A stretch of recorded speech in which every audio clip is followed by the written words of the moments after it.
Abdul Kahar. Kesetiaan dalam berbahasa adalah merujuk kepada sikap individu yang bangga menggunakan sesuatu bahasa dengan baik dan betul. Oleh hal yang demikian, bahasa sebagai medium penting dalam proses penyampaian ilmu yang perlu dikuasai dengan mempelajarinya melalui kurikulum yang dirangka. Sehubungan dengan itu, bagi memastikan keberkesanan program pengajaran sesuatu bahasa, ia perlu diiringi dengan sikap yang positif dan persepsi yang tinggi terhadap bahasa itu sendiri. Selain itu, sikap terhadap sesuatu bahasa ditandai oleh 3 ciri utama, iaitu kesetiaan bahasa, kebanggaan atau gah bahasa dan kesedaran akan adanya norma bahasa. Sikap positif dan persepsi yang tinggi terhadap suatu bahasa juga merupakan faktor penting dalam pelestarian suatu bahasa, iaitu bahasa Melayu sebagai bahasa kebangsaan Malaysia. Di samping itu, pengajaran bahasa Melayu amat menekankan aspek penguasaan dan penggunaan bahasa Melayu yang lebih bermutu dalam kalangan pelajar. Hal ini bertujuan supaya pelajar dapat menggunakan bahasa tersebut untuk mendapatkan ilmu pengetahuan dan meningkatkan daya intelek serta menguasai kemahiran belajar dan juga nilai hidup yang murni. Pelaksanaan berbagai dasar berkaitan bahasa kebangsaan, iaitu bahasa Melayu, telah dilaksanakan semenjak Malaysia mencapai kemerdekaan. Langkah pertama dalam mendaulatkan bahasa Melayu adalah melalui memaktubkan perkara 1521 dalam Perlembagaan Malaysia. Perkara 1521 menyatakan bahawa bahasa kebangsaan ialah bahasa Melayu dan hendaklah dalam tulisan yang diperuntukkan melalui undang-undang oleh Parlimen. Selain itu, pengukuhan dan juga pemantapan bahasa Melayu dilaksanakan dengan menggubal Akta Bahasa Kebangsaan 1963-67 yang juga dikenali sebagai Akta 32 bagi menyatukan undang-undang berhubung dengan penggunaan bahasa kebangsaan. Usaha ini diteruskan lagi melalui Dasar Pendidikan menerusi Penyata Razak 1956, Laporan Rahman Talib 1960, Jawatan Kuasa Kabinet 1979 dan Akta Pendidikan 1996, Akta 550. Walaupun berbagai usaha dan langkah telah dijalankan, perkembangan era globalisasi menuntut kepada penggunaan bahasa Inggeris, bahasa utama dunia. Ini menjadi cabaran kepada penggunaan bahasa Melayu sebagai bahasa utama dalam negara sama ada dalam bidang pendidikan maupun sebagai bahasa komunikasi utama. Perkembangan bahasa Melayu dalam sistem pendidikan negara ini dapat kita sorot pada 2 peringkat, iaitu pada peringkat persekolahan dan juga pada peringkat pendidikan tinggi. Pada peringkat persekolahan sama ada pendidikan rendah maupun pendidikan menengah, berbagai usaha telah dijalankan bagi memastikan murid-murid sekolah dapat menguasai dan juga memahami bahasa Melayu dan seterusnya berkomunikasi dalam bahasa Melayu. Dalam sistem pendidikan pada awal kemerdekaan, pendidikan aliran kebangsaan mula dimantapkan dan sekolah aliran Inggeris mula dikurangkan dan seterusnya diberhentikan untuk menjadi aliran kebangsaan sepenuhnya. Mata pelajaran bahasa Melayu juga mula diajar sebagai mata pelajaran wajib di sekolah-sekolah swasta dan juga jenis kebangsaan Inggeris, Cina dan Tamil. Kerajaan melalui Kementerian Pendidikan Malaysia dan agensi bahasa seperti Dewan Bahasa dan Pustaka telah memberikan penekanan agar murid dan guru harus meletakkan bahasa Melayu di sebagai bahasa utama dan menggunakan bahasa secara gramatis.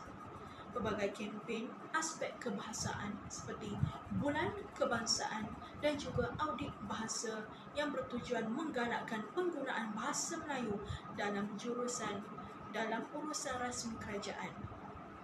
Keadaan ini secara tidak langsung memberikan motivasi dan kesedaran kepada pengguna bahasa bahawa bahasa Melayu yang betul sahaja harus digunakan, atau dalam erti kata lain, membetulkan yang biasa dan membiasakan yang betul.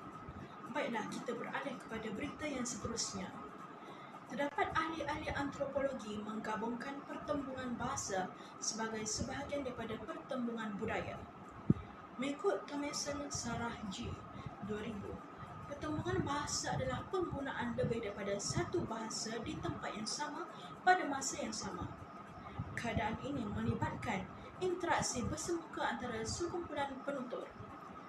Kesan yang paling umum dalam pertumbuhan bahasa ialah berlakunya perubahan bahasa yang disebabkan oleh peminjaman leksis, iaitu kesan yang lain ialah campuran bahasa yang ekstrim yang menghasilkan pidgin, Kriol dan campuran bilingual. Pengalihan bahasa dan juga kematian bahasa. Menurut Wenrich 1970, apabila dua sistem bahasa bertemu, akan berlakunya proses pemindahan dan peminjaman. Penggunaan lebih daripada satu bahasa secara bersilang akan menyebabkan berlakunya penyimpangan daripada kebiasaan penggunaan kedua-dua bahasa tersebut yang disebabkan oleh gangguan. Wenrich adalah orang yang pertama membezakan peminjaman dengan gangguan. Menurut beliau, peminjaman adalah gangguan pada bahasa, manakala gangguan adalah gangguan pada pertuturan. Menurut Wenrich dalam Hiyah 1989, gangguan bahasa menandakan menyusun semula pola-pola baru dari elemen asing ke dalam struktur bahasa domain seperti fonologi, morfologi, sintaksis dan juga leksis. Pertembungan bahasa ini boleh terjadi daripada pelbagai faktor, misalnya migrasi, nasionalisme, imperialisme dan juga sebagainya. Pertembungan bahasa berlaku dalam bahasa Melayu kerana keperluan menghadapi dunia moden pada zaman sekarang. Bahasa Melayu bersifat dinamik dan mampu menerima pengaruh asing untuk menyampaikan sesuatu perkara maupun ilmu. Sebagai contoh, dalam bidang sains dan teknologi, penyerapan unsur bahasa asing telah digunakan dengan menterjemah istilah-istilah bahasa Inggeris kepada bahasa Melayu untuk menyampaikan ilmu sains dan teknologi tersebut. Pertembungan bahasa mempunyai dua kesan, iaitu kesan positif dan kesan negatif. Kesan positif dapat dilihat melalui perkembangan bahasa Melayu. Hal ini dapat dilihat melalui pembangunan dunia teknologi di negara kita yang menyebabkan berlakunya pertambahan perbendaharaan kata dalam bahasa Melayu. Kesan negatif pula dapat dilihat melalui keaslian bahasa Melayu. Pengaruh bahasa asing tidak dinafikan sedikit sebanyak menyebabkan bahasa Melayu baku kita dicampur aduk sehingga berlakunya pencemaran bahasa. Pembinaan bahasa Melayu sebagai bahasa moden untuk mengisi keperluan pembangunan negara telah dilakukan secara terancang dan pembinaan bahasa ini dikenali juga dengan nama perancangan korpus bahasa yang mana telah dilakukan dalam bidang ejaan, peristilahan, kosakata umum, tata bahasa, sebutan dan juga laras bahasa. Menurut Asma Haji Omar 1985 mengatakan bahawa perancangan korpus bahasa tidak lain daripada pembinaan bahasa kerana perancangan bahasa ini meliputi penciptaan istilah-istilah baru, perubahan yang dilakukan dalam sistem ejaan dan juga morfologi, pengambil-alihan sistem tulisan baru dan juga sebagainya. Perancangan korpus atau bahan melibatkan pembinaan ortografi yang menetapkan sistem ejaan rasmi bagi sesuatu bahasa.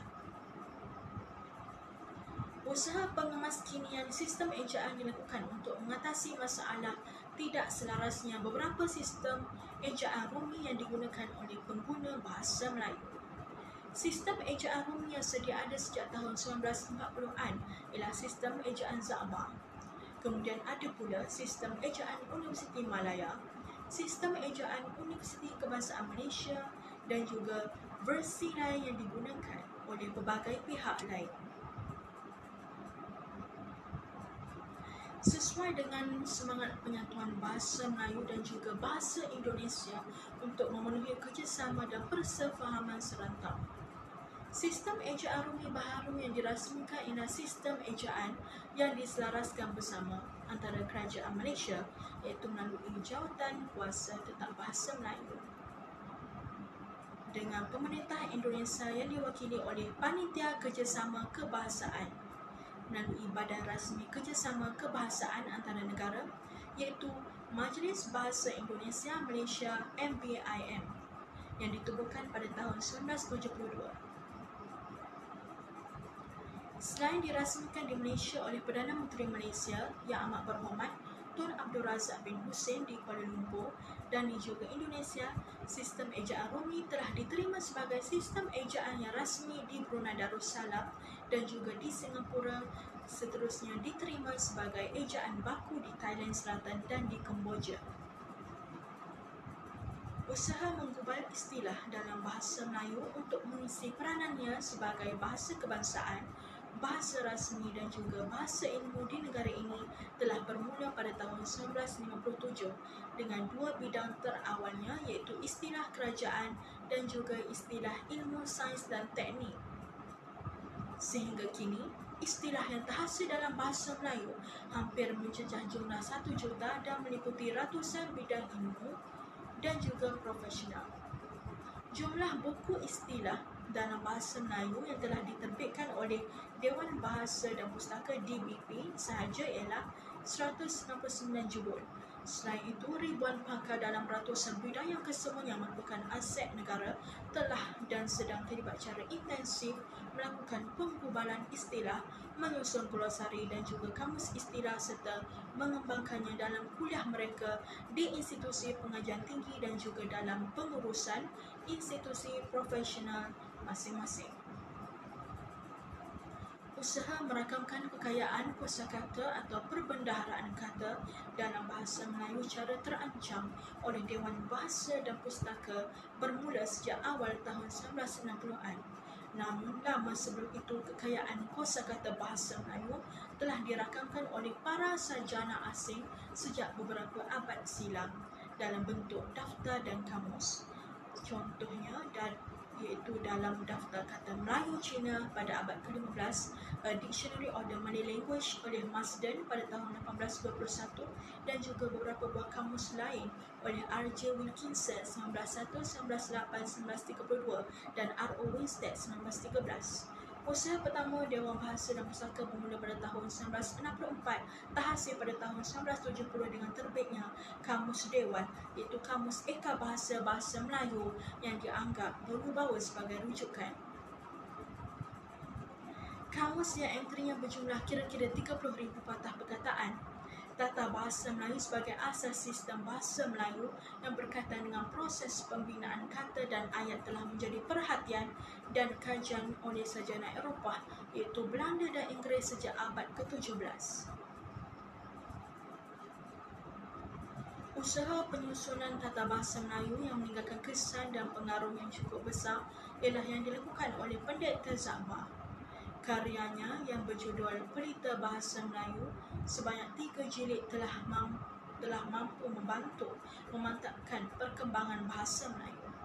Selain itu, Dewan Bahasa dan Pustaka juga turut menerbitkan sejumlah buku tata bahasa lain, antaranya yang luas digunakan oleh pelajar di pusat pengajian tinggi termasuklah Nahu Melayu,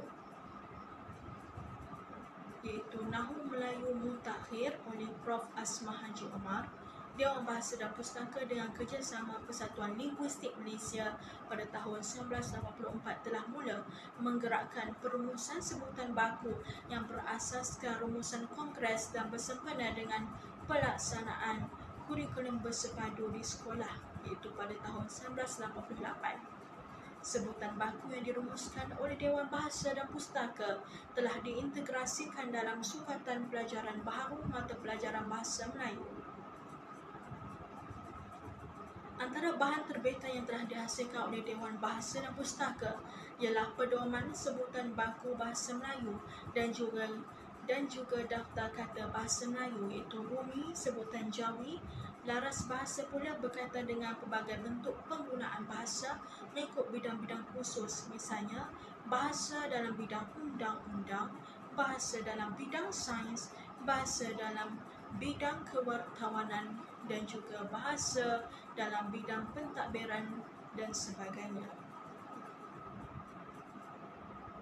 Penggayaan laras bahasa Melayu dilaksanakan oleh Dewan Bahasa dan Pustaka melalui penerbitan karya ilmu dalam pelbagai bidang untuk pelbagai peringkat dan juga penerbitan karya kreatif. Bermula dari penglibatan Dewan Bahasa dan Pustaka iaitu dalam penerbitan, hampir 10,000 judul buku telah berhasil diterbitkan. Semoga kita sebagai rakyat Malaysia dapat menghayati slogan kata iaitu akar bangsa, ajar bahasa, hayat bahasa, akal bangsa. Sekian berita. Layari YouTube Buletin TV3 untuk lebih banyak klip berita dan teruskan menonton TV3.